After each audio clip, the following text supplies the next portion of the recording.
우리에게 주신 하나님의 말씀은 마가복음 14장 71절에서 72절 말씀입니다. 그러나 베드로가 저주하며 맹세하되 나는 너희가 말하는 이 사람을 알지 못하노라 하니 닭이 곧 두 번째 울더라. 이에 베드로가 예수께서 자기에게 하신 말씀 곧 닭이 두 번 울기 전에 내가 세 번 나를 부인하리라 하심이 기억되어 그 일을 생각하고 울었더라. 오늘 이 말씀에 많은 은혜 받으시기 바랍니다.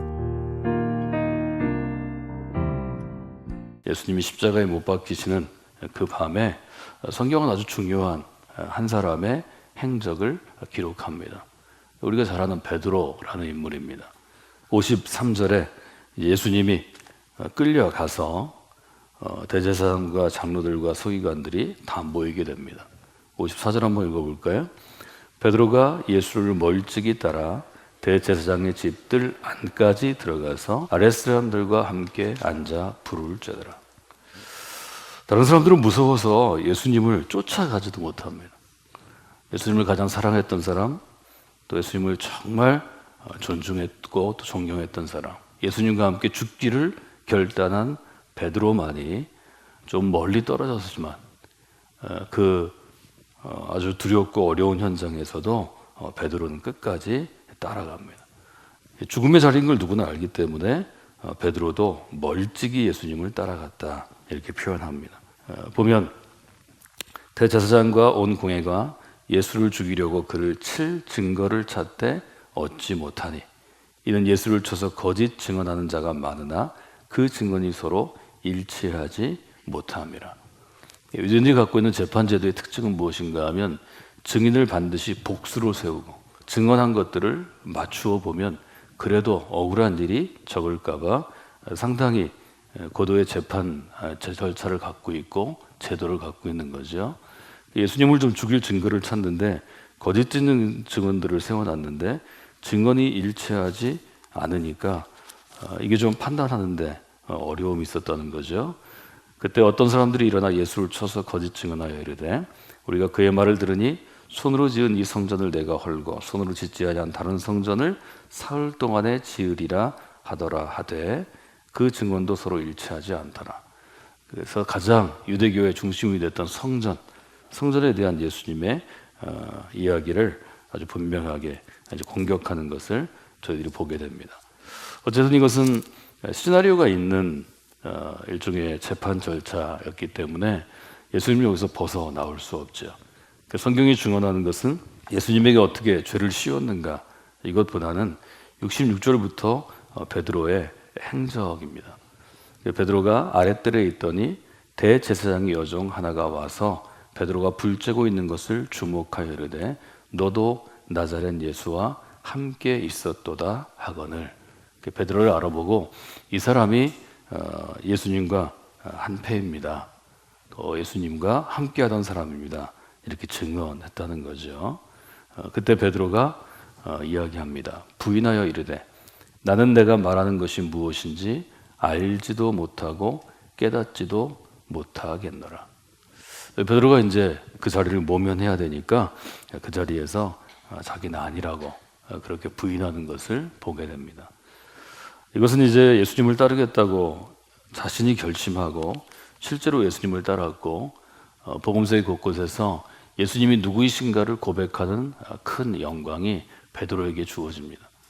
예수님은 베드로를 특별히 제자들 가운데서도 먼저 고백한 사람이고 먼저 결단한 사람이고 끝까지 예수님을 따랐던 사람이기 때문에 베드로를 굉장히 신뢰했다 하는 것을 우리가 복음서를 통해서 볼 수 있습니다. 베드로는 지금까지는 예수님을 따르는데 가장 성공한 제자였을지 모르지만 지금 이 순간은 큰 실패를 경험하는 사람이 됩니다. 가장 우리 사회를 표현할 수 있는 것이라면 우리 사회는 성공 중심의 사회입니다. 모든 사람이 성공하기를 바라고 성공하지 못하면 죄를 진 것 같이 그렇게 생각합니다. 우리는 너무 성공에 목매는 사회가 되었습니다. 그래서 교회도 성공에 목매는 교회가 되었습니다. 그리스도인들도 성공에 목매고 살아갑니다. 그런데 우리가 성공 중심으로 살아가면 반드시 영적인 부분에서 잘못된 신앙을 갖게 됩니다. 어떤 분이 성공 위주의 한국 사회에서 살아갈 때 우리에게 오는 병증, 부작용을 정리했는데 그 중에 몇 가지는 아주 우리가 좀 생각해 보면 좋을 것 같습니다. 성공을 강요하는 사회, 성공만을 원하는 사회, 뭐 이렇게 얘기하죠. 1등만 박수 받는 사회의 부작용이 있습니다. 첫 번째로 성공만 원하는 한국과 같은 사회에서 살아가는 사람은 기본적으로 정직하게 살 수가 없습니다. 어떻게 해서든 결과를, 우리가 원하는 결과를 얻어내야 되기 때문에 저나 여러분이나 어떤 결과를 얻을 때 부정직한 방법을 사용하게 됩니다. 남들이 알지 못하면 크게 체면이 손상되지 않는 한 우리는 부정직해도 용인하는 사회입니다. 왜? 이 일을 꼭 해야 되니까요. 우리 직장에서, 가정에서, 학교 다닐 때 부정직해도 용인했기 때문에 정직하지 않은 것이 우리들에게 일상화되어 있습니다. 거짓말을 해도 이기면 용인이 되는 사회에 우리가 살고 있고, 이것은 앞으로도 바뀌는 게 쉽지 않을 것 같습니다. 할 수 있으면 우리가 성공 위주로 사느라고 정직하지 않으면 내가 경험할 조그만 실패 때문에 실패를 너무 두려워하거나 염려하면 문제가 생긴다 하는 것을 여러분이 기억하시면 좋겠습니다. 정직하기 위해서 실패한 거라면 여러분이 좀 인정해 주는 분이 되면 좋겠습니다. 조금 격려하는 분이 되면 좋겠습니다. 아이들이 학교를 다닐 때에도 공부를 어떻게 해서 그 시험 보는 어떤 중간고사나 기말고사에 준비하지 못했으면 준비하지 못한 만큼 하고 성적이 좀 적게 나오는 게 그 아이의 장래를 위해서는 굉장히 좋은 삶의 자세를 갖게 되는 것입니다. 교회도 마찬가지입니다. 우리가 어떻게 하다가 내가 이 일을 맡았지만 어떤 이유 때문에 잘 준비하지 못했으면 조금 실패하는 게 좋습니다. 준비하지 못했는데 성공을 여러 번 경험하면 헛된 것을 바라는 사람이 되기 쉽습니다. 우리는 갈라디아서의 말씀을 많이 인용하죠. 심은 대로 거두리라. 하나님께서 심은 대로 거두는 자연의 법칙을 우리에게 주신 것은 땀 흘려서 심기를 원하시기 때문이고 가꾸기를 원하기 때문이고 또 그것을 거둘 때 하나님께서 그 결과에 대해서 잘 받아들이는 마음을 갖기를 원함입니다. 우리가 너무 성공 위주의 사람이 되면 정직하지 않은 것 때문에 문제가 생길 수 있습니다. 또 하나는 결정을 내리는데 머뭇거리게 됩니다. 이 일을 해서 이걸 결정한 다음에 꼭 성공해야 되는데 문제는 선택할 때는 결과를 잘 알지 못합니다. 이게 좋을지 저게 나쁠지 모를 때는 일종의 결정하지 못하는 어려움이 있죠. 우리 사회에 결정장애가 많습니다. 또 하나는 무엇인가 하면 두려움입니다. 실패하면 실패가 가져올 결과 때문에 두려움, 지나친 두려움을 가지고 이 두려움이 스트레스가 돼서 감정적인 병을 앓는 사람이 많습니다. 정서가 너무 우울한다든지 너무 오르내림이 심하다든지 하는 것들은 문제가 되는 거죠. 그런 점들을 여러분들이 한번 보시면 좋을 것 같습니다.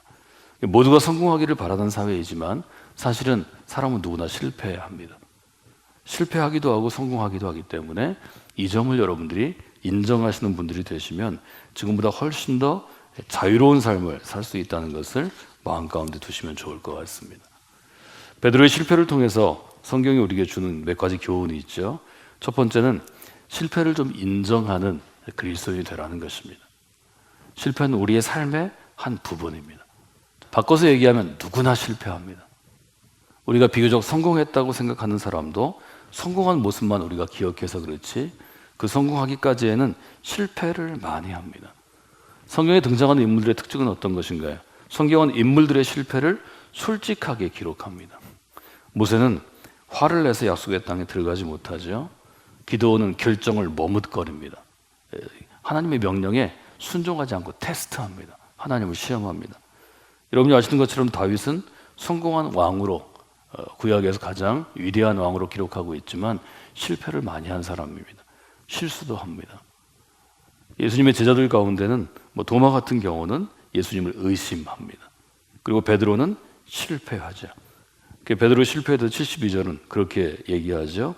예수님이 하신 말씀이 그에게 기억되어서 그 일을 생각하고 크게 울었더라.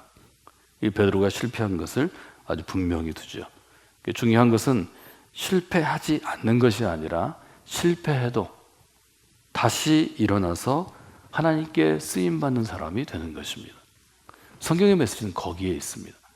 실패하지 않는 사람이 되라 이렇게 우리에게 강요하는 게 아니고, 인생은 실패의 연속이기 때문에 실패할지라도 크게 마음의 가책을 받고 울었지만 그 다음 날에는 하나님을 향하여 사용되는 사람으로 세워져라 하는 거죠. 첫째는 실패를 인정하는 사람이 되는 것이 정직한 그리스도의 태도입니다. 성경은 실패한 사람들에게 뭐라고 도전하나요? 두 번째는 다시 일어서라고 도전합니다. 인간은 실패할 수 있습니다. 하나님께서 우리에게 주시는 인생의 길은 실패한 다음에 다시 일어나야 한다는 거죠. 모세의 뒤를 이어서 약속의 땅 가운데 들어가는 여호수아라는 이제 아직 검증되지 않은 젊은 리더에게 하나님께서는 말씀을 통해서 이렇게 하십니다.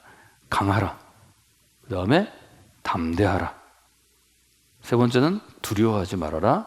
네 번째는 놀라지 말아라. 약속의 땅을 앞에 두고 모세가 행했던 일을 마무리해야 되는 여호수아에게 하나님께서 주신 말씀입니다.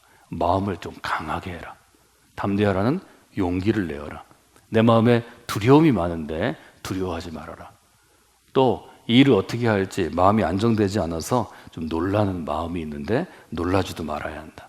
내가 어디로 가든지 너와 함께 할 것이다. 여러분, 실패했을 때 이 구절을 잘 보시면 좋겠습니다.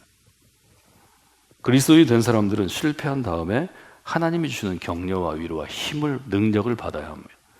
강하게 서서 담대한 마음을 가지고 두려워하지 말고 놀라지 하지 말고 하나님께서 우리와 함께 하시리라는 믿음을 가지고 그리고 다시 일어서는 것이 중요합니다. 다시 일어선 사람, 실패를 딛고 세상에서의 실패를 딛고 그 실패가 나의 준비 부족일 수도 있고 또 내가 잘못 판단할 수도 있고 또 아니면 그 세상의 어떤 환경일 수도 있지만 어떤 원인이라도 실패를 딛고 일어서는 사람에게 하나님은 이렇게 말씀하십니다. 시편 119편에 보면 고난에 대한 우리가 잘 인용하는 구절이 있죠. 따라서 하실까요? 고난당한 것이 내게 유익이라. 이로 말미암아 내가 주의 율례들을 배우게 되었나이다. 말하자면 우리 인생 가운데 어떤 연유로든 실패를 통해서 하나님의 법칙을 배우게 된다는 거지. 하나님의 말씀을 배우게 된다는 거지. 하나님, 고난당한 것이 내게 유익입니다. 이것으로 말미암아 내가 주의 율례들을 배우게 되었습니다. 하나님의 교훈을 배우게 되었습니다. 이것은 이 땅 가운데 믿음으로 살아가는 모든 사람들이 경험하게 되는 것입니다. 우리가 실패하기 이전에는 되게 생각으로, 우리 지성으로, 머리로 배웁니다. 그래서 이런 경우에는 이렇게 하고 이런 경우는 이렇게 해라 이렇게 배우는데요. 실제로 삶에서 실패해 봐야 합니다. 시험에 좀 떨어져 봐야 합니다. 어떤 사람하고 우리가 교제하거나 어떤 사람하고 교제를 갖다가 배신을 당해 봐야 합니다. 내가 무엇을 결정하고 이것이 맞다고 했는데 그 사람을 믿은 것이 나에게 실패가 돼 봐야 합니다. 그때는 머리로 배운 것들이 온몸으로 다가오죠. 삶은 이 경험이 굉장히 중요하죠. 베드로는 자신감 있는 사람이었습니다. 당당한 사람이었죠.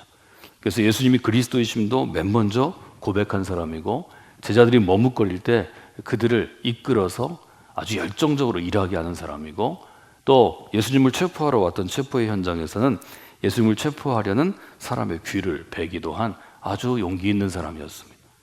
그러나 그도 예수님의 죽음의 현장에서는 더 앞으로 나아갈 수 없었다는 거죠. 죽음이 앞에 있으니까요. 베드로는 이 실패를 통해서 자기의 연약함을 보게 됩니다. 베드로가 고민하지 않았을까요? 내가 예수님을 이렇게 사랑하는데 예수님을 이렇게 믿고 있는데 하나님의 나라를 내가 마음으로 이렇게 기대하는데 나의 신앙의 약점은 어디에 있었을까? 내가 왜 넘어지게 되었을까? 내가 왜 예수님을 부인하게 되었을까? 그 고통의 순간, 그 어려움의 순간을 통해서 베드로는 더 단단해지죠. 여러분이 아시는 것처럼 베드로는 예수님이 십자가 길을 따라가시고 부활하신 이후에 제자들을 통솔해서 예루살렘의 교회를 공동체를 세우는 그 길을 베드로가 걸어가게 되죠. 실패한 다음에 우리에게 중요한 것은 다시 일어서는 것이고 다시 일어서서 그 실패의 상황을 돌아보면 신앙을 온몸으로 체험하고 배우는 좋은 학교가 될 수 있다는 거죠. 세 번째로 우리가 기억하고 기도해야 될 것은 이 실패 가운데 하나님의 은혜를 체험하는 것이 중요합니다. 우리가 실패했을 때 하나님의 은혜가 더 크게 임하는 것을 우리가 보게 됩니다. 이미 예수님께서는 베드로의 실패, 베드로의 부인을 아시고 말씀하셨죠. 내가 결국 나를 부인하게 될 것이다. 그러나 그 부인으로 끝난다면 이것은 정말 문제가 되는 인생이 되죠. 예수님께서는 베드로 부인하신 것을 용서하시고 용서받은 베드로는 더 큰 변화를 체험해서 복음 전하는 자로 세워지게 되죠. 사도행전이 우리에게 증언하는 것은 베드로의 극적인 변화입니다. 용기 없고 두려움에 떨던 베드로가 십자가의 사건을 경험하고 부활하신 주님을 만난 이후에 성령 강림절 이후에 어떻게 가장 위대한 복음 전파자가 되었는가? 사도행전은 그 점에 대해서 우리에게 분명하게 도전하죠. 그래서 세 번째는 그렇게 여러분이 경험하시면 좋겠습니다. 그래서 이 세 가지 여러분들이 마음 가운데 두시고 하나님께로 나아가는 귀한 시간이 되시면 좋겠습니다. 실패를 인정하는 게 중요합니다. 두 번째는 실패한 다음에 다시 일어서는 게 중요하고, 세 번째는 그 실패를 통하여서 하나님의 은혜를 구하고 경험하는 것이 중요합니다.